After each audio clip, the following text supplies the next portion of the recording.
Hello seek, இது எப்படி இருக்கு பத்தில? ஹலோ ஹலோ சீக், மானிட்டர் நீ எனக்கு ஏற்ற மாட்டேன். அப்போ செக் பண்ணி பார்க்க வந்தா உங்க உண்மை ரூபம் கண்டுபிடிக்கிறேன் நான். ஹலோ சீக், ஹலோ அதை கொடுங்க. ஹலோ சீக், 1க்கு 2 வச்சுக்கிறது தப்பு இல்லைம்மா. Mic mic.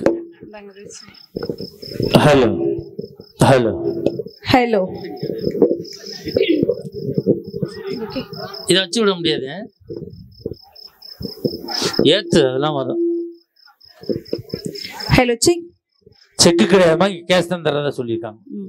நான் எவ்வளவு நேரம் பேசணும்? காலையில 4 மணி எழுதி பேசுங்க. நீங்க இருப்பீங்களா? நாங்க இப்போ வண்டியை கிளப்பிடுவோம். அப்பனா ஆடியோக்காரன் இருப்பாரா? அவர் 4 நாள் சென்று தான் போவார். அப்பனா எனக்கு டபுள் பேமெண்ட் ஆகும். இன்னைக்கு ஒரு பேமெண்ட்டுக்கே வழி இல்ல. எங்க அண்ணனுக்கு அவங்க அண்ணனா, பெரிய அண்ணன், சின்ன அண்ணன், மூத்த அண்ணன், அப்பா, அக்கா. அப்ப நான் என்ன தாய் மாமனா? தாய் மாமனா நிறைய செலவாகும் சார். அப்படின்னா அந்த போஸ்டர் நான் ரிசைன் பண்றேன். நம்ம தான் சிங்கிள் டீயே யாருக்கும் வாங்கி தர மாட்டோமே. என் பொண்டாட்டி தான் சொல்லியிருக்காளே, கூட்டமா இருக்கிறதுக்கு போகாதரா, டீ வாங்கி கொடுக்கணும், ஓரமா நின்று உறிஞ்சு குடிச்சிட்டு வந்துடுறான் இருக்கா. இது நம் குடும்பம் தானே நடுவர். நம் குடும்பம் நாரி 1 வருஷம் ஆச்சு. அது ஆச்சா? ஆச்சாடா. அங்க என்னடா பாக்குற? நான் எந்த பக்கம் பேசணும்? அந்த பக்கம் போச்சு. நீங்க செட்டோட வருவீங்களா? நாங்க செட்டோட வர மாட்டோம், செட்டோட இங்கிட்டு போயிருவோம். ஆக்சுவலி நான் ரொம்ப அடக்கமான பொண்ணு. எங்க ஊர்ல 4 அடக்கமான பொண்ணு இருக்கு. எங்க? சுடுகாட்டுல. ஹாய், எல்லாம் எப்படி இருக்கீங்க? எல்லாம் உட்கார்ந்து தான் இருக்காங்களா? நல்லா இருக்கீங்களா? நான் முடியாம கிடந்தேன். இல்ல நான் முடியாம இருக்கேன். நீ முடியலன்னா ஒப்பன்ட்ட போய் கேளு. அங்க போனா எங்க அப்பாவை கேட்பேன், இங்க வந்து அவங்கள தானே கேட்க முடியும். ஓஹோ, செட்டுக்கு தகுந்த மாதிரி தானே கேட்க முடியும் நடுவர். நாங்க ஒண்ணு சேவிங் செட்டு வச்சுக்கிறது இல்ல. ஆரம்பிச்சலாமா? ஆரம்பிச்சு 1.5 மணி நேரம் ஆச்சு. அவங்க என்னை பார்த்து ரொம்ப சிரிக்கிறானுங்க. யார் அவனா? அவன் சிரிக்கத்தான் செய்வான். என்னை பார்த்தா ஏன் சிரிக்கிறான்னு தெரியுமா? யா டேய் தம்பி, ஏய் இங்க போடுறா. நான் யாரு உனக்கு? அத்தை தானே? சித்தியா? சித்திங்கிறாயா அவன் ஒருத்தன்? ஏய் அவன் ஒரு பிளான்ல சொல்றான், அவங்க அப்பா சொல்லி விட்டுருப்பாரு போல இருக்கு. டேய் உனக்கு நான் அத்தை தானே? சித்தி அத்தைன்னு சொல்லு. ஆயாங்கிறான் ஒருத்தன். ஆயான்னு அவன் சொன்னானா? இவரு சொன்னாரான்னு உனக்கு சந்தேகமா இருக்காதா? அது ஆமா. ஏன் அத்தனை கூப்பிடணும்னு நினைச்சேன் தெரியுமா? வந்தவனே என்ன பார்த்து சிரிச்சான். சிரிச்ச உடனே எனக்கு 2 பொம்பளை பிள்ளை இருக்கே, ஒத்த பிள்ளைய அவனுக்கு கொடுக்கலாம்னு முடிவு பண்ணிட்டேன். எப்ப பொண்ண பேச்ச கேட்டு சிரிச்சு சந்தோஷப்பட்டானா அவனுக்கு பொண்ணு கொடுக்க கூடாது முடிவு பண்ணிருக்கேன் சார். அவனுமே வந்தவொடனே அவன் பொண்ணை கட்டலாம் தான் நினைச்சான். இப்ப வேணாம் முடிவு பண்ணிட்டான். ஆத்தாவுக்கு எவ்வளவு பெரிய வாயா இருக்கே, அவன் மவளுக்கு எவ்வளவு பெரிய வாயா இருக்குமோன்னு முடிவு பண்ணிட்டான். இதுக்கா இவ்வளவு கைத்தட்டல்? அவன் பாதிக்கப்பட்டவங்க இருப்பாங்கல்ல. என்ன சார் வந்து ஒரு 2 நிமிஷம் கூட ஆகலையே சார். அவங்க வீட்டுல பாதிக்கப்பட்டிருப்பாங்கன்னு. 300 நாட்கள் என்னை கருவறையில் சுமந்தவளே.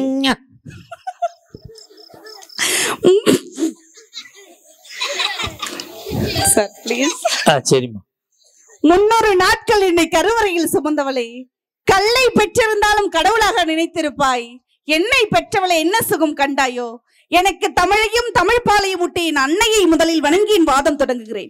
நல்லா ஒரு ஜோரா கைத்தட்டு. ஜோரா கைத்தட்டுங்க பாப்பா. கம்பி மேல நடக்கும். நான் கம்பில எடுப்பேன், மஞ்சனா வளையத்துல. அவ்வளவு பெரிய வளைய ராணாட்டார் டர்க்கு கம்பில இல்லைங்கிறான். டர்க்கா? முறுக்கு.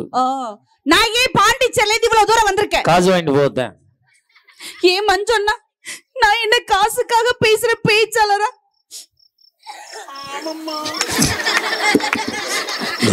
நடுவர் அவர்களே, என்னம்மா நான் என்ன காசுக்காக பேசுற பேச்சாளரா?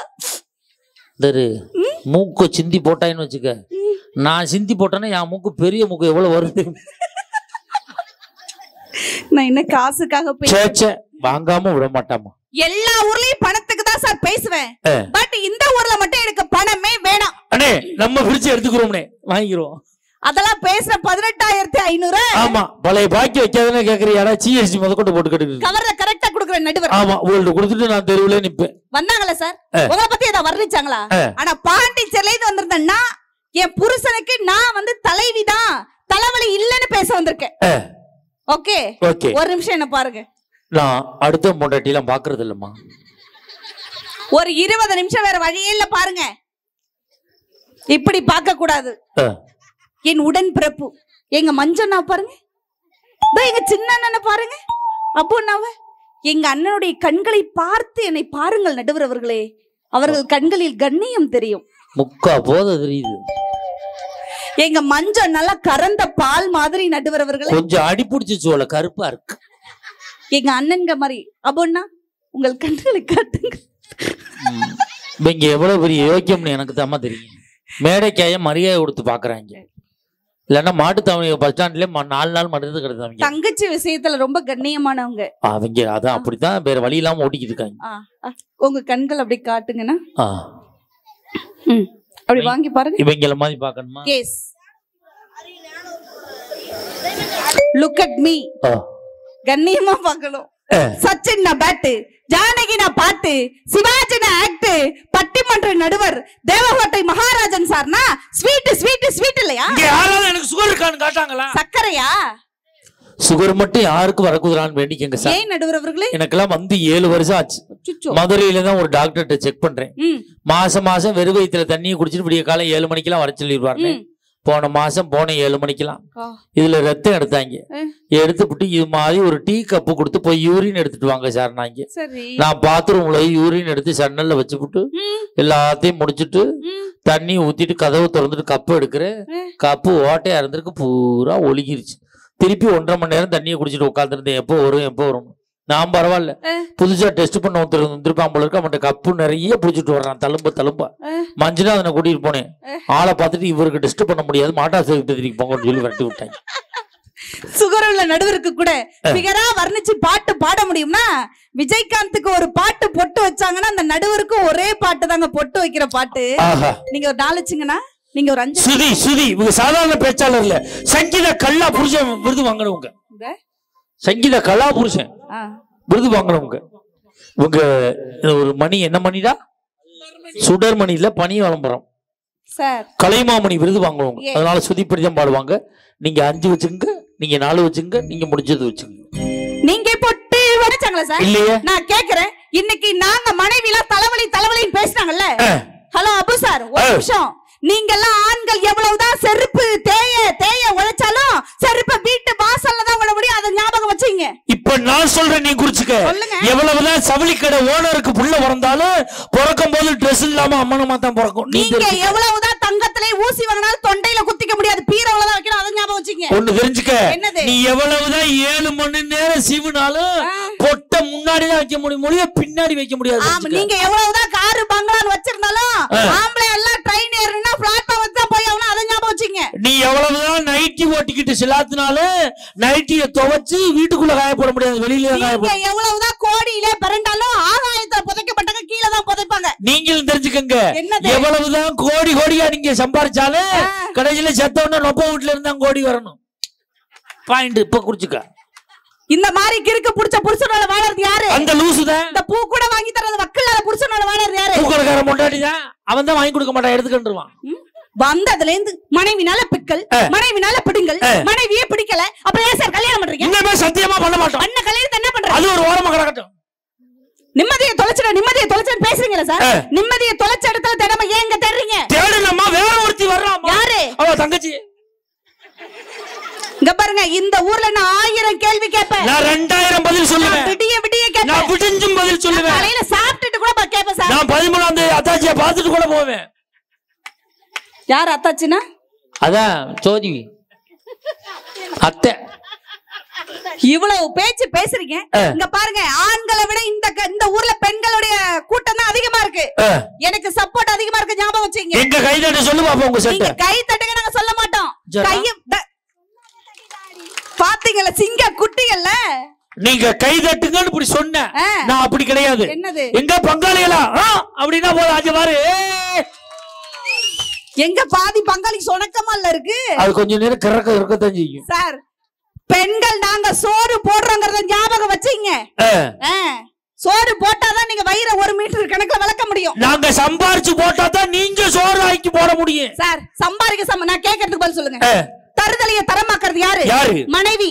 முட்டாள் அறிவாளியாக்குறது யாரு? மனைவி. ஹாட்டாக்கிட்ட கூலாக்குறது யாரு? மனைவி. ஜீரோவ ஹீரோவாக்குறது யாரு? மனைவி. மண்ணுல கிடக்குற மண்ணவனாக்குறது யாரு சார்? மனைவி. கட்டுக்க கைய பெண்களா?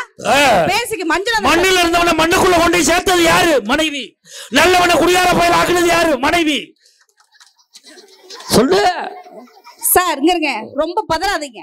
பெண்களுக்கு நான் சாதகமா இந்த ஊர்ல இல்ல, எந்த ஊர்ல ரவுண்ட் கட்டி எல்லாரும் அடிப்பா பாத்துங்க. எங்க அடி பாப்பா? நான் கேக்குறேன், ஒரு காபி பிடிக்குமா, டீ பிடிக்குமா? காபி. கார சட்னி பிடிக்குமா, தேங்காய் சட்னி? பழையது பிடிக்குமா, பிரியாணி பிடிக்குமா? பழையது. வேட்டி சட்டை பிடிக்குமா, ஜீன்ஸ் பேண்ட் பிடிக்குமா? வேஷ்டி சட்டை. மனைவி பிடிக்குமா, தங்கச்சி பிடிக்குமா? மனைவியோட தங்கச்சி. ஹலோ, மனைவியோட தங்கச்சி எங்க இருந்து வந்துச்சு? மாமியார் இருந்து வந்துச்சு. மாமியார் எங்க இருந்து சார் வந்தாங்க? என் மாமனார் புடிச்சிட்டு வந்தாரு. அதெல்லாம் எங்க அம்மா மூலமா வந்தது. ஓஹோ. ரோட்ல போறவங்க மாமியார்னு சொல்லுவீங்களா? நான் சொல்ல ஆசைப்படுவேன். அந்த அம்மா ஒத்துக்குறாரு. விரட்டி விட்டுருவாங்க பாத்துங்க. கண்ணாடி பொண்டாட்டி ஒண்ணு. எப்படி சொல்ற? நீங்க சிரிச்சா நாங்க சிரிப்போம், நீங்க அழுதா நாங்க அழுவோம், நீங்க அடிச்சா நாங்க அடிப்போம் சார். நாங்க முத்தம் கொடுத்தா கொடுக்க மாட்டோம். கொடுக்கணும். அதான் வாழ்க்கை. என்ன அதான் வாழ்க்கை? ஆனா ஒரு உண்மையை ஒத்துக்கிறேன். என்னது? இந்த கோயில் வாசல்ல இருந்து நான் போய் சொல்ல விரும்பல. நான் இன்னைக்கு லட்சாதிபதியா இருக்கேன்னா என் மனைவி வந்த பிறகுதான். உண்மையா சத்தியமா கை தட்டுங்க. சத்தியம் எனக்கு நல்லா தெரியும். எனக்கு இன்னைக்கு 2 வீடு இருக்கு. தேவ ஹோட்டல்ல ஒரு வீடு, எங்க சொந்த ஒரு கிளியூர்ல ஒரு வீடு. Super super sir. என் மனைவி வந்ததுக்கு அப்புறம் தான். இன்னைக்கு எனக்கு 10 ஏக்கர் சொத்து இருக்கு. என் மனைவி வந்த பிறகுதான். உண்மையை ஒத்துக்கிறேன். என் மனைவி வர முன்னாடி நாங்க கோடீஸ்வர குடும்பம் சார். மொத்தம் 12 வீடு லைன் வீடு இருந்துச்சு சார். 10 போயிடுச்சு. இந்த 2 வாடகைக்கு இருக்கவன் காலி பண்ண மாட்டேங்கிறாங்க, அதனால வச்சுக்கிட்டு இருக்காங்க. மொத்தம் 70 ஏக்கர் சொத்து 60 போச்சு. மிச்சம் 10 VO 4 மாலை குறிச்சு தர மாட்டேங்கிறார், அதனால விற்காம வச்சிருக்காங்க. நீ வந்து பெரிய தலைவி. எல்லாம் போனாலும் சொத்தா நினைக்கிற மனைவி உங்க கூட வாழ்றாங்கல்ல சார். அவ இருக்கிறதுனால இப்படி போச்சு. 7 ஜென்மத்துக்கும் நீதான் வேணும்னு நினைக்கணும் சார். நினைக்கும் போது வாழ்க்கை எப்படி இருக்கும்? எப்படி இருக்கும்? உங்களுக்கு 7வது ஜென்மமா இருக்கணும்னு நினைக்க கூடாது சார். இது எனக்கு 7வது ஜென்மமாவே இருக்கட்டும். இருக்க கூடாது சார். கூடவே வரும் அந்த பிணி. எப்படி தெரியல? எப்படி 7 ஜென்மம் வந்த நல்லா ஜோர கை தட்டுங்க. அம்மாவுக்காக மனைவிக்காக பேசும்போது குழந்தையே என் பிள்ளை மாதிரி வந்திருக்கு பாருங்க நடுவர் அவர்களே. இல்ல இல்ல அவன் அங்க இருந்து பாத்துருக்கான், சரியா தெரியல. கிட்ட வந்து பாத்துட்டு பொம்பளை தாண்டா அப்படின்னு. சார் அத்தை நல்லா இருக்காங்களான்னு பாக்க வந்து. அத்தை இல்ல, அவ அப்பா பாத்துட்டு வர சொல்லிருக்காரு, வந்து பாத்துட்டு போறான். சார் பெண்கள் நாங்கெல்லாம் நின்னா குத்து விளக்கு, உட்கார்ந்தா நெய் விளக்கு, அண்ணாந்தா அகல் விளக்கு, பார்த்தா பாச விளக்கு. நீ முதல்ல பல்ல விளக்கு சார். எவ்வளவுதான் புருஷமார்கள் நீங்க எல்லாம் சம்பாரிச்சு 100 பவுன் வாங்கி கொடுத்தாலும் எங்க முகத்துல 100 வாட்ஸ் பல்ப் தான் எரியும். ஆனா அதே நேரத்துல எங்க அம்மாவும் எங்க அப்பாவும் எங்க வீட்டுக்கு வரட்டும் 1000 வாட்ஸ் பல்பே எரியல. தட்டுக்க கைய பெண்கள். உங்க அப்பா அம்மா வந்தா 1000 வாட்ஸ் பல்ப் எரியும், எங்க அப்பா அம்மா வந்தா தான் பீஸ் ஓன பல்ப் மாதிரி ஆயிருது. அப்பனா பல்ப மாத்தணும்னா பல்ப மாத்த கூடாது, ஓல்டரே மாத்தணுங்க. மாத்துவீங்க. ஆண்கள் எல்லாம் பெருசா மனைவி வேணாம்னு சொல்றீங்கல்ல சார். உங்களுக்கு பணம் காசு தான் முக்கியம்னு சொல்றீங்கல்ல. நான் கேக்குறேன், உங்களுக்கு சம்பளம் இன்னைக்கு எவ்வளவு ரூபா? அவன் கொடுக்கறத நான் வாங்கிட்டு போவேன். நேத்துக்கு 25000 ஓவா வாங்குனீங்கல்ல? ஆமா. நான் கேக்குறேன், நேரா வீட்டுக்கு போய் மனைவிக்கு முத்தம் கொடுப்பீங்களா? நீங்க வாங்குற சம்பளம் 25000 ஓவாவுக்கு முத்தம் கொடுப்பீங்களா? வேலை கிடைக்கா, உன் வேலையை காட்டாதா. 25000 ரூபாயில எத்தனை 500 ரூபா இருக்கு? 50 500 மாத்தி 50 பேருக்கு கொடுத்தோம்னு வச்சுக்க, 50 பேரும் எந்த ஊர்ல? தேவடையில. எங்க ஊருக்கு வாங்க வெளுத்துட்டுவாங்க தெரியுமா? அப்படியே அயன் பண்ணி தர சொல்லு சார். மனைவி இங்க பாருங்க, மனைவியை தலைவலியா நினைக்கிற புருஷனுக்கு மட்டும் நான் சொல்றேன் சார். நீங்க தலைவலியா தான் நினைக்கிறீங்க. ஆமா. தலைவலி தைல யாரு சார் தடவி விடுறது? தலைவலி தடவி விடுறது வீட்ல. எங்க வீட்ல எல்லாம் யாரு முழிச்சிருக்காங்களோ அவங்க தடவி விடுவாங்க. நான்லாம் எங்க வீட்டுக்காருக்கு தலையை வலிச்சதுன்னா நான் தான் தடவி விடுவேன். அதாமா உண்மைமா. உண்மைதான். உங்க வீட்டுக்காரர் அன்னைக்கு பார்த்தேன், கல்யாணத்துக்கு முன்னாடி தலைவலியே வந்தது இல்லைன்னு சொன்னாரு. அப்புறம் என்னவா? அப்புறம் தான் நீ வந்துட்டேன்னாரு. சார் இங்க இருக்க இந்த 3 பேருக்கும், உங்க 3 பேருக்கும் கை கால் இழுத்துருச்சு விளங்கலன்னு வச்சுப்போம். கை கால் இழுத்துருச்சு, பேச முடியல, நடக்க முடியல, யாரு அழறது? நாங்க தான் அழுவோம் வலிக்குதுன்னு. ஹலோ, உங்க அம்மா அழுவாங்களா உங்க மனைவி அழுவாங்களா? மனைவி. புருஷனுக்கு ஏதாவது ஒண்ணுன்னா மண் சோறு சாப்பிட்டு மடிப்பிச்சை ஏந்தி வாடுறது யாருக்கா? மனைவி. தட்டுக்க கைய. அது உண்மை. என்னைக்காவது புருஷமார்கள்லாம் சேர்ந்து மனைவிக்கு சரியில்லைன்னு எந்த கோயில்லையாவது ஒரு வேட்டு பிச்சை ஏந்திருக்கீங்களா? ஏன் எங்க ஏந்திருக்கீங்க? என் பொண்டாட்டி எடுக்க விட்டாலே. யாரு? என் பொண்டாட்டி காய்ச்சல் வந்துருச்சு போன மாசம். அவளுக்கு காய்ச்சல் வந்து சரியா போச்சுன்னா பூமுடி எடுக்கணும்னு வேண்டியிருக்கா. எனக்கு காய்ச்சல் சரியா போச்சுன்னா பௌத்த மாவளுக்கு எடுக்க வைக்கணும்னு வேண்டியிருக்கா. பூமுடி எடுக்கிறேன்னு என்ன தெரியுமா? இந்த பெண்களுடைய கூந்தல் இருக்கு பாருங்க, அதுல பிசிறு பிசிறா இருக்கும்ல, அதை கரெக்டா நறுக்கி தூக்கி வச்சுட்டு வந்துட்டு என்னை கொண்டு பௌத்த மாவளுக்கு எடுக்கிறோம்னு சொல்லி எங்க மாரியம்மன் கோயில் முன்னாடி என் தலையில ஒரு குடம் தண்ணியை ஊத்தி வேட்டியை உருவிட்டு டவுசரோட மல்லாக்க படுக்க போட்டாங்க. நான் டவுசரோட படுத்து கிடக்குறேன். இந்த மச்சான், என் மச்சான் அந்த பக்கம் என் வேட்டியை விரிச்சு வசூல் பண்ணிக்கிட்டு இருக்கான். என் மச்சான் மல்லாக்க கிடக்குறான், என் மச்சான் டவுசரோட கிடக்குறான்னு. கரெக்டா 140 ரூபா வசூல் ஆகணும்னு அவன் சுருட்டிக்கிட்டு போயிட்டான். அவ ஒரு கணக்குல வசூல் பண்ணிட்டு இருக்கா. இது தெரியாம மல்லாக்கப்படுத்து கிடக்குறேன். என் மாமனார் ஒரு மூட மைதா மாவை போட்டு மாப்படைஞ்சுக்கிட்டு இருக்காரு, பொரோட்டாக்கு மாப்படைஞ்சது மாதிரி. கடைசியா அந்த மாவை தூக்கி என் வகுத்துல வச்சு உள்ள மம்பட்டியில குழி தோண்டி ஒரு டன் எண்ணெயை கொண்டாந்து ஊத்துனாங்க.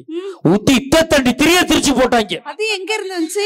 நான் அசந்த நிறைய வேட்டி உருவி திரிச்சிருந்திருக்காங்க. இது தெரியாம மல்லாக்கப்படுத்து கிடக்குறேன். அந்த திரியில நெருப்பு பத்த வச்சு விட்டாங்க பாருங்க. அப்படியே நெருப்பு எரிஞ்சு வந்து என் தொப்புல சுடுது. நான் அடே அப்பான்னு சொல்றேன். என் பொண்டாட்டி சொல்றேன், அப்பதான் என் புருஷனுக்கே சாமி வருதுங்கிறாய்யா. இந்த இமிசையெல்லாம் இந்த தலைவலின்னு சொல்லாம என்ன பண்ண சொல்றேன் சார்? இதெல்லாம் தலைவலின்னு சொல்லக்கூடாது. புருஷமார்களுக்கு மனசு அழுத்தமா இருக்குன்னு வச்சுங்களேன், மாத்திரை போடக்கூடாது. அப்புறம் என்ன பண்ண? மனதார மனைவி கிட்ட பேசுங்க. நடுவர் அவர்கிட்ட பேசினதுனால இவ்வளவு அழுத்தமும் வந்தது. வரும். ஃபர்ஸ்ட் மனைவிய காமம் வரும்பொழுது அணைப்பதை விட கண்ணீர் வரும்பொழுது ஒரு மனைவி அணைச்சு பாருங்க சார். கண்ணீர் வரும்போது அணைச்சா 2 அறை தான் விடுவா. காமம் வரும்பொழுது அணைச்சாதான் பிடிக்காது. கஷ்டப்படும் பொழுதுதான் கிட்ட வந்து கண்ணை தொடச்சு விடணும் சார். அப்படி இருக்கும் போதுதான் அந்த இன்பம் அதிகமா இருக்கும். தெரியுமா எப்படி இருக்கும்? குடும்பம்னா அப்படி காதல் வரும்பொழுது கீழே இருக்கிற மண்ணுல கிடக்கிற மண்ணுல இருக்க புருஷனை கூட மன்னவனா மாத்திரவ சார். மன்னவனே சார். மனைவிங்கிற எனக்கு ஏன் தெரியுமா தலைவின்னு சொல்றேன்? அடுத்தவன் காலை புடிச்சு வாழறத விட மனைவியோட முந்தான சேலை புடிச்சு வாழ்ந்து பாருங்க சார். முந்தான இருந்தவள முடிக்க போடுற நைட்டி எந்த முந்தானைய முடிக்க? ஒரு வருஷத்துக்கு 3 நைட்டி வச்சு சிக்கனமா வாழறது நாங்க தெரியுமா? 3 நைட்டிய மோந்து வாத்து செத்தது நாங்க தெரியுமா? இந்த சலசலப்பு வருதுன்னா என்ன அர்த்தம்? நைட்டி 3 இருக்குன்னு அர்த்தம் சார். பெண்கள் எல்லாம் ஓவியம் நினைச்சிட்டு ஆளால் வரையலான்னு பாக்காதீங்க. பெண் என்பவள் ஒரு சிற்பம். அதை கற்பமாக்குவது நாங்கள் தானே. இங்க இருங்க, நீங்க ஆண்கள் எல்லாம் புருஷமார்கள்லாம் எங்களை நல்லா பாத்துக்கணுங்கிறதுனால அரண்மனையில வச்சுக்க வேணாம். நடுவர் அவர்களே, அன்பா வச்சுங்க. பாத்தியாடா டேய், அரண்மனையில வச்சுக்கிற வேணாமா, அந்த புறத்திலயாவது வச்சுக்கங்கிறாங்க. மனைவிய அன்பாதான் வச்சுக்க சொல்லியிருக்கேன். நான் உண்மையான சிறந்த புருஷனா யார் தெரியுமா? யாரு? எழுதிங்க. சிறந்த புருஷன் உடன் இருப்பது கிடையாது, உடை வாங்கி தர்றது கிடையாது, உணவு வாங்கி கொடுக்கறது கிடையாது. எங்கள் உணர்வுகளை புரிஞ்சு கொள்றதுனால உண்மையான புருஷன். அது மாதிரி புரிஞ்சுங்க. அப்படி புரிஞ்சுக்கிட்டு வாழும்போது இருக்க பெண்கள் இயல்பாவே நாங்க வந்ததுக்கு அப்புறம் தான் கஷ்ட காலம்னு சொல்றீங்களா சார்? அப்படிதானே சொல்றீங்க? அப்போன்னா நாங்க வந்ததுக்கு அப்புறம் தான் இப்ப கோயில் இருக்குல்ல, கோபுரம் வந்து ஆண்கள் மாதிரி, அந்த கலசம் மாதிரி அடிக்கடி கும்பாபிஷேகத்தை மாத்திக்கலாம். பட் கீழே இருக்கிற அஸ்திவாரம் இருக்குல்ல, அது பெண்கள் மாதிரி. நடுவர் அவர்களே, நாங்க சரியா இருந்தாதான் நீங்களே தலை நிமிர்ந்து ஜம்முன்னு வாழ முடியும். நடுவர் அவர்களே, அப்படித்தானே வாழறோம். வந்ததுல இருந்து மனைவி ஒரு குறை சொன்னார்ல, இங்க இருங்க. இன்னைக்கு பெண்கள் நாங்க சிக்கனமா இருக்க நிரூபிக்கவா சார்? நிரூபிச்சுனா உங்க சம்பளத்தை தருவீங்க. ஆண்கள் எல்லாம் தண்ணி அடிச்சுட்டு போடுற ஃபுல் காலி பாட்டில் எடுத்து மேல வைங்க. என் பக்கம் வைங்க. உன் பக்கம் எதுக்கு? ஒரு எக்ஸாம்பிளுக்கு இப்ப ஃபுல் பாட்டில் கேக்குறீங்களா? காலி பாட்டில் வைங்க. இது தண்ணி அடிச்சுட்டு போட்ட ஃபுல் காலி பாட்டில். தண்ணி அடிச்சுட்டு போற ஃபுல் காலி பாட்டில். நீங்க குடிச்ச நேரத்துல, நிதானம் இல்லாத நேரத்துல உங்கள்ட்ட இந்த ஆட்டைய போட்டு நாங்க சேர்த்து வச்ச நகை நட்டுகள் அங்கிட்ட வைங்க. ஒரு நிமிஷம் இருங்க. விடுறதில்ல. 4 பவுன். என்ன உத்து பாக்குறீங்க? 210 ரூபா தேராது. எப்படி உரசாமலே சொல்றீங்க? நான் தேவட்டியில வட்டி கடை வச்சிருக்கேன். வட்டி கடையில உரைச்சிருது என்ன மச்சம் பாக்குறதுக்கா? அப்புறம் அதுல ஒரு உரைச்சு கொஞ்சம் எடுத்துக்கிறதுக்கு தான். இது நீங்க சேர்த்து வச்ச நகை, இது நாங்க குடிச்சிட்டு போட்ட ஃபுல் காலி பாட்டில். நான் கேக்குறது சரினா பெண்கள் கை தட்டுங்கக்கா. நம்ம பிள்ளைக்கு கல்யாண காரியம்னா இவங்க குடிச்சிட்டு போட்ட காலி பாட்டில் யூஸ் ஆகுமா, நம்ம சேர்த்து வச்ச நகை நட்டு யூஸ் ஆகுமா? தட்டுக்க கைய. உண்மைனா பெண்கள் ஆயா வரையும் கை தட்டுறாங்க பாத்தீங்களா? ஒரு ஆயாவுக்கு தட்டாதான். ஹலோ, இவங்க என்ன சொல்றாங்க? பிள்ளைக்கு கல்யாணம்னா நீங்க குடிச்சிட்டு போட காலி பாட்டில் யூஸ் ஆகுமா, நாங்க சேர்த்து வச்ச நகை நட்டு யூஸ் ஆகுமான்னு கேக்குறீங்க. அவ்வளவுதான் சார். இப்ப கல்யாணம் அடுத்த மாசம், இது 2 வீட்டுல இருக்கு. நைட்டு திருட வாரான், எதை தூக்கிட்டு போவான்? போயிரு. நம்ம 25 வருஷம் ஆனாலும் அந்த பாட்டில் அங்கேயே காசிக்க முடியும். என் வளையல் 4 பவுன் அடகு வச்சேன்னு வச்சுங்க, என் குடும்பமே 1 மாசத்துக்கு உட்கார்ந்து சாப்பிடும். இத வச்சு எத்தனை குடும்பம் சார் வாழும்? இதை வச்சு எத்தனை குடும்பம் வாழும்? இப்ப சொல்றேன் குறிச்சுக்க. ஒரு ஃபுல் பாட்டில் போய் கடையில வாங்கினேன்னு வச்சுக்க, அது அப்படியே சாப்பிட முடியாது. 4 கப்பு வாங்கணும், கப்பு விக்கிறவங்க குடும்பம் பிழைக்குது. 1 2 லிட்டர் தண்ணி வாங்கணும், தண்ணி விக்கிறவங்க குடும்பம் பிழைக்குது. இது சும்மா அப்படியே சாப்பிட்டா மூக்குல நெடி அடிக்க ஒரு கலர் வாங்கி ஊத்தணும், கலர் விக்கிறவங்க குடும்பம். ஒரு உப்பு கறி வாங்கி சாப்பிடணும், ஒரு சுண்டல் வாங்கி சாப்பிடணும். இடையில ஒரு ஃபில்டர் இழுத்து விட்டாலே சரக்கு ஒழுங்கா செட்டில்மெண்ட் ஆகும்.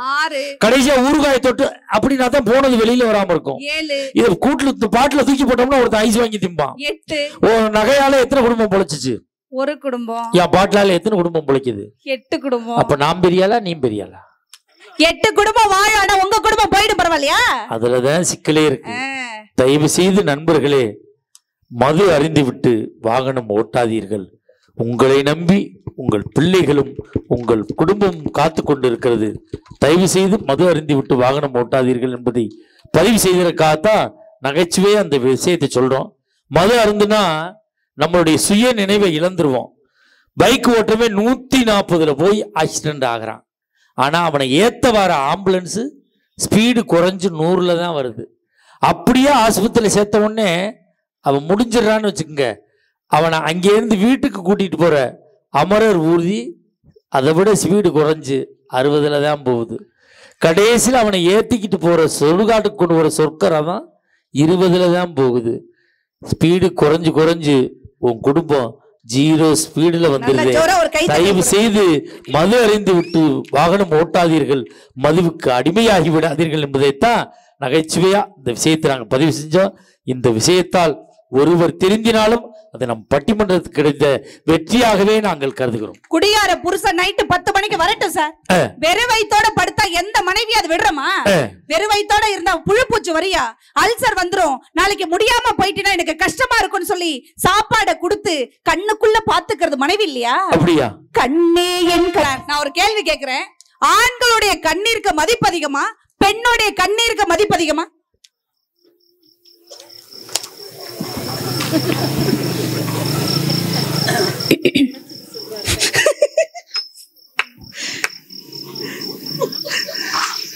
என்ன கேட்ட? ஆண்களுடைய கண்ணீருக்கு மதிப்பு அதிகமா, பெண்ணுடைய கண்ணீருக்கு மதிப்பு? ஆண்களுடைய கண்ணீருக்கு தான் மதிப்பு அதிகம். எதை வச்சு சொல்றீங்க? நீங்க அப்பப்ப அழுவுவீங்க, உங்க கண்ணீர் உப்பு கம்மியா தான் வைக்கும். நாங்க எப்பவாதான் உணர்வு பொங்கி அழுவோம். எங்க கண்ணீர் தான் உப்பு அதிகமானது, எங்களுடைய கண்ணீர் தான் விலை மதிப்புள்ள. ஆண்களுடைய கண்ணீர் எப்ப தெரியுமா விலை மதிப்பு அதிகமா இருக்கு? தன் மனைவிக்காக, தன் பிள்ளைக்காக அழும் பொழுது மட்டும் தான் ஆண்களுடைய கண்ணீருக்கு மதிப்பு அதிகம். அது தெரியுங்களா? உண்மையா நீங்க அழுதுருக்கீங்களா? ஃபர்ஸ்ட் அழுதுருக்கேன். அடுத்தவங்க அழ வச்சுதான் நீங்க பாத்திருக்கீங்க. அது உங்க பழக்க தோஷம். நான் எப்ப அழுதுன்னு தெரியுமா? 2 முறை நான் என்னை மறந்து அழுதிருக்கிறேன். எப்ப? ஒன்று என் தாய் இறக்கின்ற பொழுது, 2வது என் தந்தை இறக்கின்ற பொழுது. 2 முறை நான் என்னை மறந்து அழுதிருக்கிறேன். ஒவ்வொரு ஆண்மகனுக்கும் தன் தாய் தந்தை என்றால் அவ்வளவு தூரம் பிரியமாக இருக்கும். சார் நான் கேக்குறேன் சார், கல்யாணமே கஷ்டகாலம் எல்லா ஆண்களும் சொல்றீங்கல்ல, உங்க தாத்தா உங்க பாட்டியை காதலிச்சதுனாலதான் உங்க அப்பா பிறந்தாங்க. உங்க அப்பா உங்க அம்மாவை காதலிச்சதுனாலதான் நீங்க பிறந்தீங்க. நீங்க உங்க மனைவியை காதலிச்சதுனாலதான் உங்களுக்கு குழந்தை பிறந்துச்சு. அப்ப கணவன் மனைவிக்குள்ள காதல் வரணும். தெரியுங்களா? ஆண்மைங்கிறது எல்லா ஆண்களுக்கு ஆண்மை என்ன தெரியுங்களா? குழந்தை கொடுப்பதல்ல ஆண்மை, குழந்தை கொடுப்பதல்ல ஆண்மை, தன் மனைவியை குழந்தையாக பார்த்துக் கொள்வதன் ஆண்மை. நடுவுகளே, அப்படி குழந்தையா பார்க்கும் போது எப்படி தெரியுங்களா இருக்கும்? விஜயகாந்த் பாட்டுல கணவன் மனைவியை நினைக்கணும் சார், மனைவி கணவனை மட்டும் நினைக்கணும். ஓடும் போது எல்லா ஆண்களுக்கும் ரத்தம் அப்படியே ஓடிட்டு இருக்கிறதுனால கவலை தெரியாது, கஷ்டம் தெரியாது. அந்த ஓடுற ஓட்டம், அந்த ரத்தமும் சுண்டும் போதுதான் மனைவியோட அருமை என்ன ஆண்களுக்கு தெரியுங்க. கணவன் மனைவி எப்படி தெரியுங்களா நினைக்கணும்? என்ன நினைச்சேன் நான், என்ன நினைச்சேன் என் நெஞ்சுக்குள்ள ஒன்ன வச்சு தச்ச போது. எல்லா புருஷன்மார்களுக்கு நான் சொல்றேன், நாங்க பெண்கள் எப்படி நினைக்கிறோம்?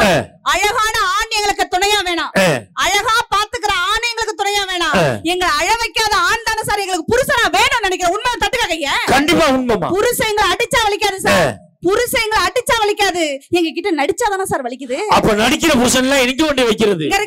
அழகான மாப்பிள்ளைய தான் நாங்கெல்லாம் கட்டிக்கணும் நினைச்சோம்னு வச்சுங்க, மஞ்சுநாதன் சாருக்குலாம் கல்யாணமே ஆகாது பாத்துக்க. நான் அஜித் குமார் மாப்பிள்ளைய தான் கல்யாணம் பண்ணிக்கலாம் நினைச்சேன். அஜித் மாதிரி மாப்பிள்ளைய கட்டிக்கணும்னு நினைச்சேன். ஆனா கிடைச்சது தொப்பையோ சொட்டையோ சுகரோ பிகர வச்சு குப்பை கொட்டலையா? அஜித் மாதிரி மாப்பிள்ளை வேணும் நினைக்கிறது பெருசு இல்ல, நீ சாலினி மாதிரி இருக்கணும். நீ ஜானி அல்வா மாதிரி இருந்துகிட்டு அஜித் மாதிரி மாப்பிள்ளை வேணும்னா எங்க கடந்து வருவான்? இப்ப உங்களுக்கு ரொம்ப சந்தோஷம், எல்லாருக்கும் சந்தோஷம் இருக்கு. உங்களுக்கு சாணி அல்ற மாதிரியா தெரியுது? ஆமா. இங்க பாருங்க சார், எல்லா புருஷனுக்கும் சொல்றேன் சார், நாங்க எங்க அம்மா வீட்டுல கீழே விழுந்துட்டேன்னு வச்சீங்க எங்களுக்கு வலிக்காது. ஆனா எங்க அம்மாட்டி எங்க அப்பாட்டி வலிக்கிற மாதிரி ஐயோ ஐயோன்னு கத்துவோம். வலிக்காது, ஆனா வலிக்கிற மாதிரி நடிப்போம். ஆனா புருஷன் வீட்டுல எங்க வாழ்க்கையே வலிக்கும், ஆனா வலிக்காத மாதிரி நடிச்சுக்கிட்டு இன்னைக்கு வாழ்றமே. நாங்க வர வாழ்க்கை உங்களுக்கு தலைவலியா சார்? அப்படி கேள்வி சொல்லி பேசணும். நான் கேக்குறேன், உங்க மகளை இளவரசியா பாப்பீங்களா வேலைக்காரியா பாப்பீங்களா? என் மகளை நான் இளவரசியா தான் பாப்பேன். நான் கேக்குறேன், ஆண்கள் எல்லாம் உங்க மகளை இளவரசியா பாக்குறீங்களே, நாங்க யாரோ ஒரு அப்பனுக்கு இளவரசியா வாழ்ந்தவங்க தானே சார் இந்த ஊருக்கு வாக்கப்பட்ட அந்த பெண்கள். தட்டுக்காதீங்க. அப்புறம் ஏன் சார் இந்த இளவரசியை இளவங்காத்த கிளி மாதிரி ஆக்குறீங்க? நீ இளவரசியை பார்த்து கல்யாணம் பண்ணிட்டு போக முடியாது. இங்க என்ன வந்தா? எங்க வீட்டுக்கு நாய் வந்தாலும் தான் நாங்க பாப்போம். அட நாய, எங்க அம்மா அப்பா எருமைய காட்டு கட்டிக்கனாலும் கட்டிப்போம். ஆமாமா, பசுமாடு கட்டத்தான் செய்யும். நான் கேக்குறேன், நீங்க வீட்டுல வேலைக்காரி வச்சிருக்கீங்க தானே? வேலைக்காரி இருக்கிறார்கள், அததான் கேட்டேன். எங்க ஊர் பக்கம் வச்சுக்கிறதுனா வேற அர்த்தம். நான் எங்க ஊர் ஸ்லாங்ல பேசுறேன். உங்க ஊர்ல வேலைக்காரி வச்சிருக்கீங்களான்னு கேட்பாங்க. நாங்க அப்படி கேட்க மாட்டோம். வேலைக்காரி இருக்கிறாங்களா? இப்ப அப்படிதான் கேட்கணுமா? அப்படிதான் கேட்கணும். உங்க வீட்டில் வேலைக்காரி இருக்கிறார்களா? இருக்கிறார்கள். மாதம் எவ்வளவு சம்பளம் தரீங்க? மாசமானா 12,000. என்னது? அந்த மாசமானாலடா குழப்பிட்டாங்க, என்னைய சுத்தி விட்டாங்க. ஒரு மாசம் ஆனா 12,000. ஒரு மாதம் 12,000. வீட்டு வேலை செய்யற வேலைக்கார அம்மாவுக்கு ஒரு வருஷத்துக்கு எவ்வளவு? ஒரு வருஷத்துக்கு 12 × 12 எவ்வளோடா? எவ்வளவு கடன் கொடுக்க வேண்டியது சொல்றேன். இந்த இவன் பூரா பஸ் டிக்கெட்டை சொல்றாங்க. நீ சொல்லு ஆயா. 12 ஆஹா, உங்க தலையில மண்ணலி கொட்டம் சூப்பரா சொல்லிங்க. 1,44,000. நான் கேக்குறேன்க்கா, நான் கேக்குறேன், ஒரு வீட்டுல வேலை செய்யற வீட்டு வேலை செய்யற அம்மாவுக்கு ஒரு வருஷத்துக்கு 1,44,000 ஓவா தரீங்களே. நாங்க கல்யாணம் பண்ணி வரும்போது வீட்டுக்காரியா ஆத்துக்காரியா சமையல்காரியா உங்களுக்கு எல்லாம் புள்ள பெத்து போற மிஷினா இத்தனை வேலை செய்யறமே. என்னைக்காவது புருஷனை பார்த்து இந்த வீட்டை என் பேர்ல இந்த மாச சம்பளம் இவ போட்டு குடியான்னு கேட்டிருக்கமா? நடுவர்களே தட்டுக்கா, உண்மைனா மாச சம்பளம் கேட்டிருக்கமா? எவ்வளவு உழைக்கிறோம் தெரியுமா நாங்க? சரியான கேள்வி அம்மா கேட்டது. வீட்டு வேலைக்காரிக்கு மாசம் 12,000 ரூபாய் கொடுக்குறேன். ஆனா நான் வீட்டுக்காரி, துணி துவைக்கிறேன், பாத்திரம் கழுவுறேன், சமையல் பண்றேன், பிள்ளைகளை பாத்துக்கிறேன், உங்க அப்பா அம்மாவை பாத்துக்கிறேன், குழந்தை பத்து தர்றேன், இவ்வளவு செய்யறேனே, எனக்கு சம்பளம் கொடுத்தியான்னு கேட்கிறேன் சார். வேலைக்காரி வீட்டுல வேலை பாக்குறா. அடுத்த மாசமே நீ பாக்குற வேலை பிடிக்கலைன்னா போடினா போயிடுவா. நீ போவியா? 23 வருஷமா என்னைய போட்டு இம்சையை கொடுத்துக்கிட்டு இருக்க. இப்ப வேலைக்காரி காலையில ஒரு வீட்டுல வேலை வைப்பா, மத்தியானம் ஒரு வீட்டுல வேலை வைப்பா, நைட்டு ஒரு வீட்டுல வேலை வைப்பா. அவளு நீனு ஒன்னா இரு, பிரச்சனை கிளப்புனா இல்ல தீர்த்துக்கிட்டு போ. இரு, வேலைக்காரிக்கு 12,000 ரூபாய் மட்டும்தான் கொடுத்தேன். உனக்கு தாலி கட்டியிருக்கேன், 2 குழந்தை கொடுத்துருக்கேன். இது பூரா அவளுக்கு கொடுக்க முடியுமா? அவளு நீனு ஒன்னா கைதட்டுங்க. நியாயமா இருந்தா கைதட்டுங்க. வேலைக்காரியும் வீட்டுக்காரியும் ஒன்னா.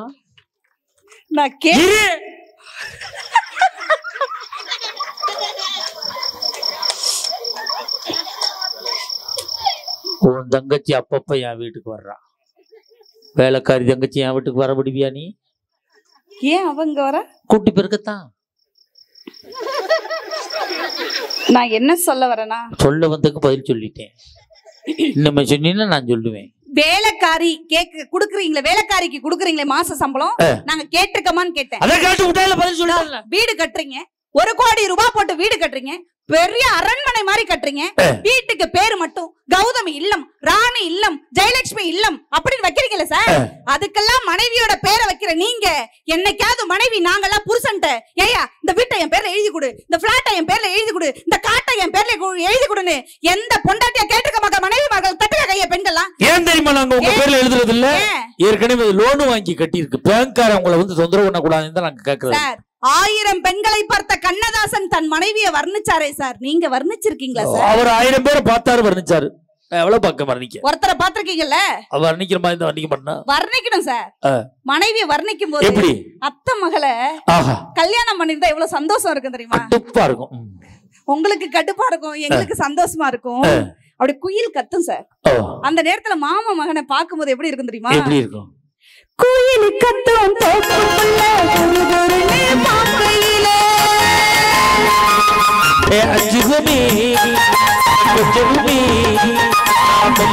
செடி சொல்லி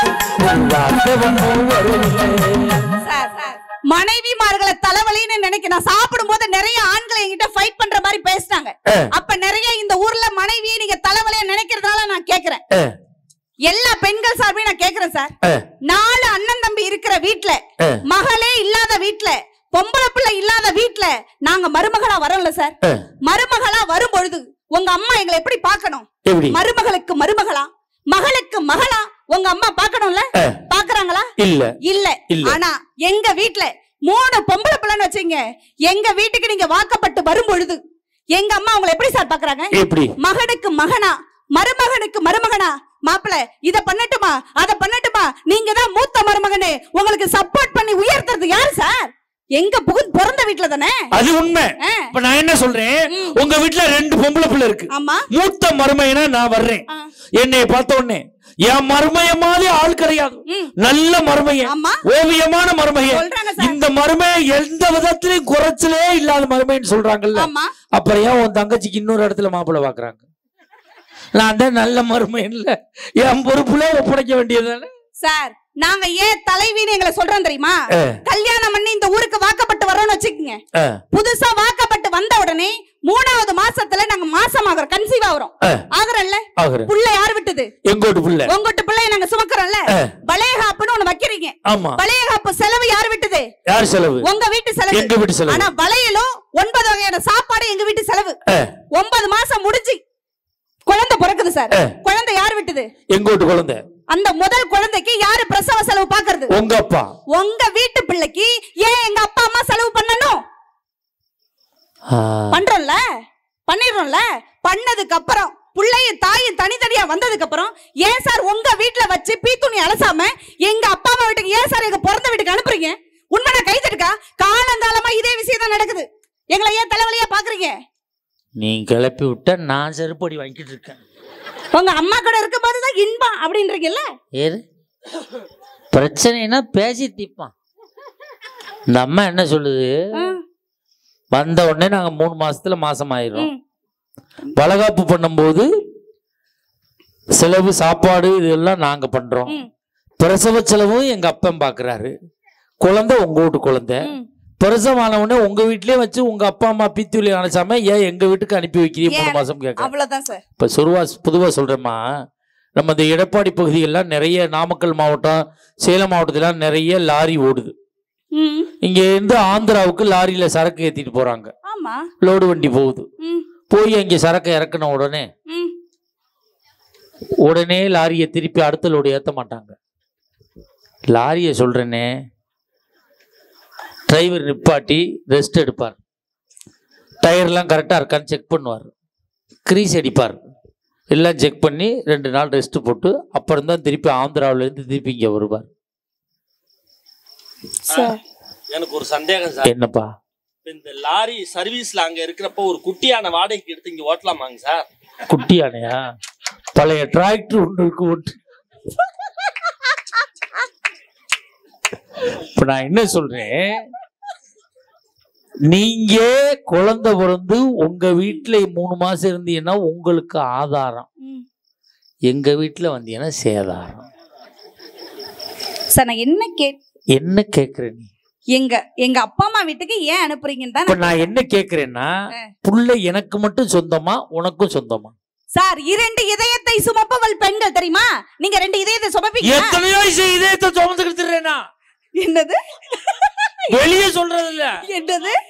என் பொண்டாட்டி, என் புள்ள, மூத்த மக, சின்ன பையன், எங்க அப்பா, எங்க அம்மா.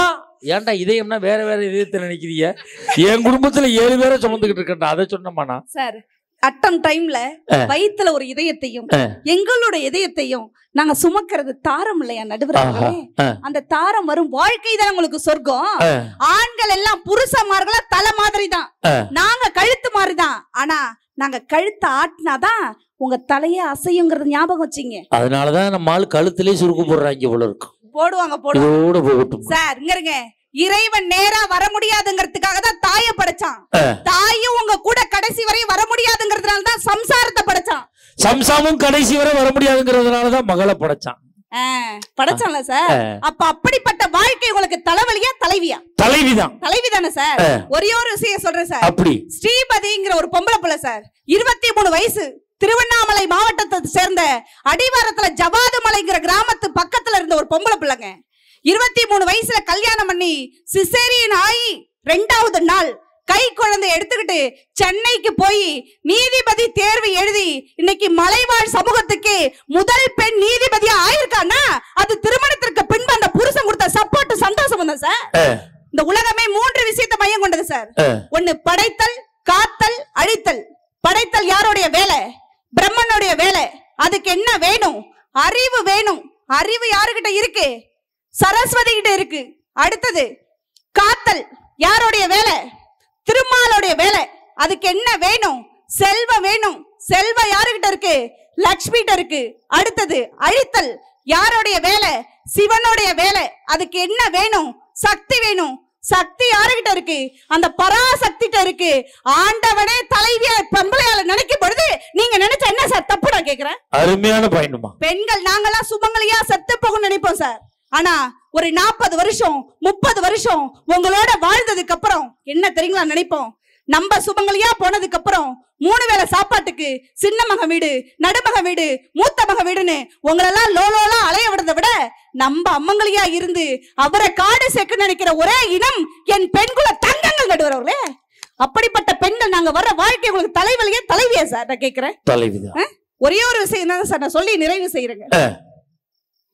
செய்த வேலைக்கு கூலி கொடுக்கிற மனுஷன் சார். செய்த வேலைக்கு கூலி கொடுப்பவன் மனிதன். ஆனால் ஆடிய ஆட்டத்துக்கு கூலி கொடுப்பவன் அந்த இறைவன். மனைவியை ஒருபொழுதும் தரக்குறைவா பேசாதீங்க. யாரு தெரியுமா குறைவா பேசலாம்? அப்ப சொத்தும் இல்லாத, மாமியா வீட்லயும் வரதட்சணை இல்லாம, இது ரெண்டும் எவன் பொண்டாட்டிய திட்டானா அவன் திட்டலாம் சார். அப்ப 3 பேருமே வரதட்சணை வாங்கியிருக்கீங்க. வாங்கல, அவங்களா கொடுத்தாங்க. அப்பா சொத்து இருக்கு. அதனால யாரெல்லாம் தன் சொந்த கால்ல நின்னு தன் மனைவியை பார்த்துக்கிறாங்களோ அவங்க மட்டும்தான் திட்டலாம் என்ற வாய்ப்பை உங்களுக்கு கொடுத்து கொண்டு இந்த பெற்றோர்களுக்கு ஒரு விஷயத்த சொல்றேங்க. ஆம்பளை பிள்ளை அழாத, ஆம்பளை பிள்ளை அழாதன்னு சொல்லி வளர்க்காதீங்கக்கா. ஆம்பளை பிள்ளையால பொம்பளை பிள்ளை அழுதுறக்கூடாதுன்னு சொல்லி வளங்க. குட் டச் சொல் தரீங்களோ, பேட் டச் சொல் தரீங்களோ, என்னைக்கு ஆம்பளை பிள்ளை பொம்பளை பிள்ளை மீது டோன்ட் டச்னு சொல்லி கொடுங்க. ஒரு பெண் பிள்ளை பிறந்தா போற்றி வளங்க. ஏன் தெரியுமா?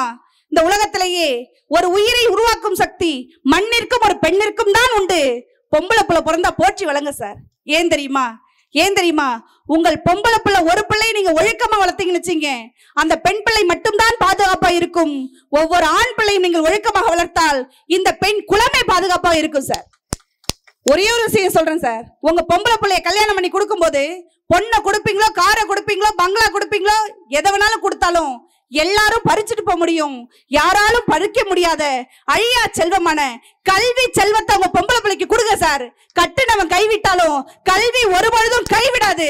25 வயசு வரையும் உங்க பொம்பளை பிள்ளை உங்க வீட்டுல வச்சிருப்பீங்க சார். 25 வயசு வரையும் சந்தோஷமா உங்க பொம்பளை பிள்ளைய வச்சுங்க. ஏன் தெரியுமா? உங்க அப்பா வீட்டுல சந்தோஷமா வளர்க்கப்பட்ட நாங்க கல்யாணம் பண்ணி போனதுக்கு அப்புறம் யாரோடைய சந்தோஷத்துக்காக வாழ்பவள் பெண் என்று சொல்லி எந்த வகையில் பார்த்தாலும் குடும்ப மகிழ்ச்சிக்கு காரணம் தலைவியா இருக்கிற பெண்களை என்று கூறி வாய்ப்பளித்த அத்துணை பேருக்கும் நன்றி கூறி விடைபெறுகிறேன். நன்றி, வணக்கம். அருமையான அதிரடி பேச்சு, சிறப்பா பேசியிருக்காங்க. ஆண்கள் சரியா இருக்காங்களா? ஒண்ணும் இல்ல. இன்னைக்கு நான் நேத்து சாயந்தரம் மாட்டினது எனக்கு தான் தெரியும். நேற்று எனக்கு கொங்கனாபுரத்துல தான் பட்டிமன்றம். சேலம் புது பஸ் ஸ்டாண்டில் பசி ஏறினேன். 3 பேர் சீட்டில் 3 சீட்டுக்கு முன்னாடி போய் சன்ன ஓரமாக உட்காந்தேன். பஸ் ஸ்டாண்டை விட்டு தான் வெளியில் வந்துச்சு. ஒருத்தர் ஒடியாந்து என் பக்கத்தில் உட்காந்தான். பட்டையெல்லாம் போட்டிருந்தான். வெளிப்பட்டை மட்டும் இல்லை, உள்பட்டையும் போட்டிருந்துருப்பான் போல, எனக்கு தெரியலை. பஸ் எங்கே போகுதுன்னு கேட்டான். எடப்பாடி போகுதுன்னு. அப்படிலாம் போகக்கூடாது. என்ன கிரகத்தை கூட்டாண்டான்னு எந்திரிக்க போனேன், கம்பியோட கேட்டு போட்டு பிடிச்சிக்கிட்டான். உக்காரு உக்காரு. நான் சன்னல்லே சாஞ்சிட்டேன். கண்ட்ரைட்டர் வருவாரான்னா, வருவார். இடையில என்னென்ன ஊர் வரும்னு கேட்டான். சேலம், காக்காபாளையம், மகுடஞ்சாவடி, கொங்கனாபுரம்னு. அப்படிலாம் வரக்கூடாதுன்னா எந்திரிக்க போனோம்னா வாந்தி எடுக்கிற மாதிரியே வாயை கொண்டு வர்றான், எடுத்துன்னு தொலைய மாட்டான். உப்புங்கிறான், உக்காந்துக்கிறான். ஏன் வாய்க்கிட்டே கொண்டு வர்றான். தம்பி அப்படின்னா, அண்ணே அப்படின்னு. தம்பி, கொங்கனாபுரம் ரொம்ப நாளாக அந்த இடத்துல இருக்கு, மகுடஞ்சாவடியும் அந்த இடத்துல இருக்கு. மகுடஞ்சாவடியை தூக்கி கொண்டலாம்பட்டி பைபாஸில் வைக்கணும், பைபாஸை தூக்கி காக்காபாளையத்தில் வைக்கணும். என்ன சொல்கிறாயின்னு கேட்டான். முடியாதுன்னா வாந்திய வாயில் விட்டுருவான். அப்படியே செய்வோம்னேன்னு நாங்கள் பேசினதை பின்னாடி 2 பேரும் கேட்டுக்கிட்டு இருந்திருக்கானுவோம். அதில் ஒருத்தன் சொன்னான், முன்னாடி பாடுறா 2 குடியார பயிலுவை என்னம்மா பேசிக்கிட்டு இருக்காங்கன்னா, குடித்ததாவே மாட்டினதுன்னா. இன்னொருத்தன் சொன்னான், இவன் கொஞ்சமாக தான் ஏற்றிருப்பான் போல இருக்கு, இந்த மூக்கு நீளமாக இருக்கவன் தாண்டா ஃபுல்லாக ஏற்றிருப்பான் போல இருக்கு, இவன் சொல்கிறதுக்கு பூரா அவன் ஆமா போடுறான்னா. இப்படிப்பட்ட குடியார பயலையும் ஒருத்தி கட்டி வாழ்றா பாருங்க.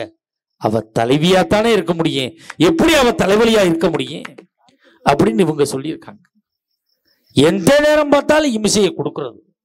எங்க ஊர்ல ஒருத்தர் இருக்கான், எப்ப எவன்கிட்ட வேணாலும் சண்டையை போடுவான். அவ அப்பன் பெரிய மோசக்காரன், எவன் போனாலும் தெருவில் வேணாலும் கூப்பிட்டுட்டுவான். படா சண்டை. சாகுறதுக்கு 2 நாளைக்கு அவன் சாக போறோம்னு தெரிஞ்சு வச்சு அவனுக்கு 2 மையம் 2 பேரையும் கூப்பிட்டான். டேய், நான் சாகுற வரைக்கும் நல்ல பேர் வாங்கலை, இருக்கவனை பூரா திட்டி எல்லாரும் என்னை கெட்டவங்கிறாங்க, நான் செத்ததுக்கு அப்புறம் எனக்கு நல்ல பேர் வாங்கி கொடுக்கலான்னு இருக்கான். அப்பன் செத்து போயிட்டான். அப்பனை கொல்லி வச்சுட்டு 2 மயனும் கட்டையை எடுத்துக்கிட்டு வீட்டுக்கு முன்னாடி உட்காந்துருந்தாங்க. எவன் வந்தாலும் விரட்டி அடிக்கிறது. அப்போ ஊர்க்காரன் சொல்லிக்கிட்டே போயிருக்காங்க, இவங்க அப்பன் நல்லவன்டா, பேசுனதோட விட்டுருவான்டா, அவங்க அடிக்கிறாங்க அப்படின்னு இருக்கான். அப்படி அப்பனுக்கு நல்ல பேர் வாங்கி கொடுத்தவனும் நாட்டில் இருக்கத்தான் செய்கிறான். இது தீர்ப்புல இந்த விஷயத்தை ரொம்ப அலசி ஆராய வேண்டியது இருக்கு. இந்த தலைப்புல இப்பொழுது மனைவி என்பவள் தலைவி அல்ல தலைவலியே என்ற அணியை நிறைவு செய்து பேச உலக அதிரடி பேச்சாளர் என்று பெயர் பெற்றிருக்கக்கூடிய, எந்த மேடையில் எத்தனை முறை வந்தாலும் அடிச்சு கலப்பக்கூடிய சிட்டை எழுதியிருக்கக்கூடிய மஞ்சுநாதன் அவர்கள் உங்கள் முன்னால் உங்கள் கையெழுத்தோடு வருகிறார். நல்ல ஒரு கையெழுத்து கொடுங்க.